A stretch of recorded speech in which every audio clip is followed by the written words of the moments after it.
Assalamualaikum dear viewers, today's video is about noun. Dear viewers, এখন আমরা নাউনের পরিচয় জেনে নেই। যে কোনো নামকেই নাউন বলে। ব্যক্তি, বস্তু, প্রাণী বা অন্য যে কোনো কিছু হতে পারে। যেমন আরেফিন একজন ব্যক্তির নাম, টেবিল একটি বস্তুর নাম, ক্যাট একটি প্রাণীর নাম, মার্কেট একটি স্থানের নাম। এখন আমরা জেনে নিই নাউনের শ্রেণীবিভাগ। নাউন প্রধানত দুই প্রকার, আর তা হচ্ছে কনক্রিট নাউন এবং অ্যাবস্ট্রাক্ট নাউন।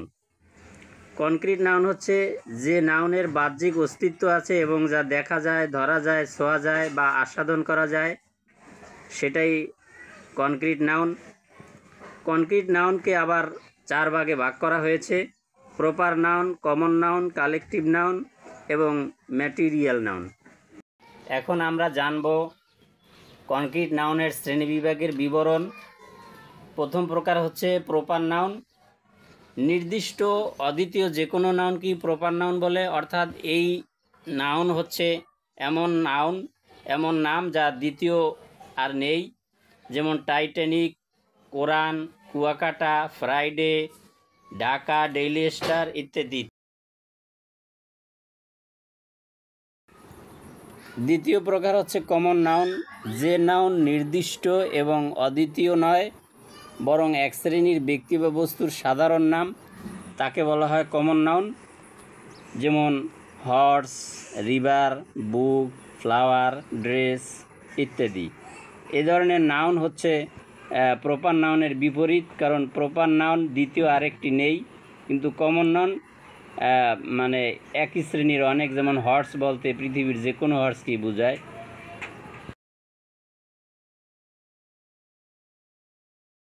তৃতীয় প্রকার হচ্ছে কালেকটিভ নাউন। যে নাউন এক জাতীয় ব্যক্তি বা বস্তুর সমষ্টিকে বোঝায় তাকে বলা হয় কালেকটিভ নাউন। যেমন bunch, library, class, group, family ইত্যাদি। কমন নাউন এবং কালেকটিভ নাউনের পার্থক্য জেনে নেওয়া দরকার।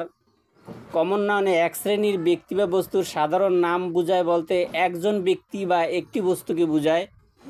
কিন্তু কালেকটিভ নাউনে সাধারণ নাম যাদের, তাদের সমষ্টিকে বোঝায়। যেমন স্টুডেন্ট হচ্ছে কমন নাউন, কারণ একজনকে বোঝায়। আর এই স্টুডেন্টের সমষ্টি, যাকে আমরা ক্লাস বলি, সেটা হচ্ছে কালেকটিভ নাউন।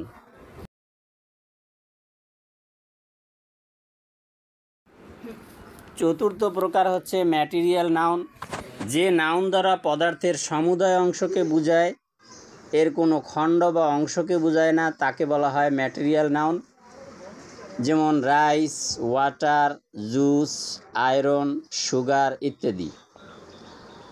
সমুদয় অংশ বলতে বোঝায়, যেমন rice, A plate of rice, এক প্লেট ভাত।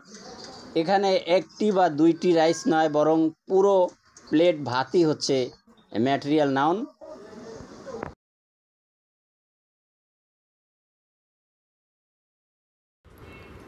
আমরা কনক্রিট নাউনের আলোচনা শেষ করলাম। এবার প্রধান দুই প্রকারের আরেক প্রকার হচ্ছে অ্যাবস্ট্রাক্ট নাউন।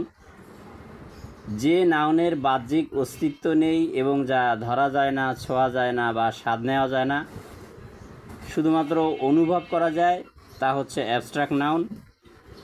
অন্য কথায় কাজ, অবস্থা বা গুণের নাম হচ্ছে অ্যাবস্ট্রাক্ট নাউন।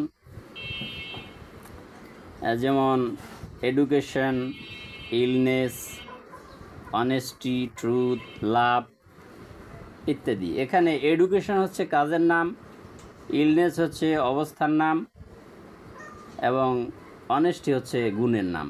এবার আমরা গণনযোগ্যতার দিক থেকে নাউনের আলোচনা করব, আর তা হচ্ছে কাউন্টেবল নাউন এবং আনকাউন্টেবল নাউন।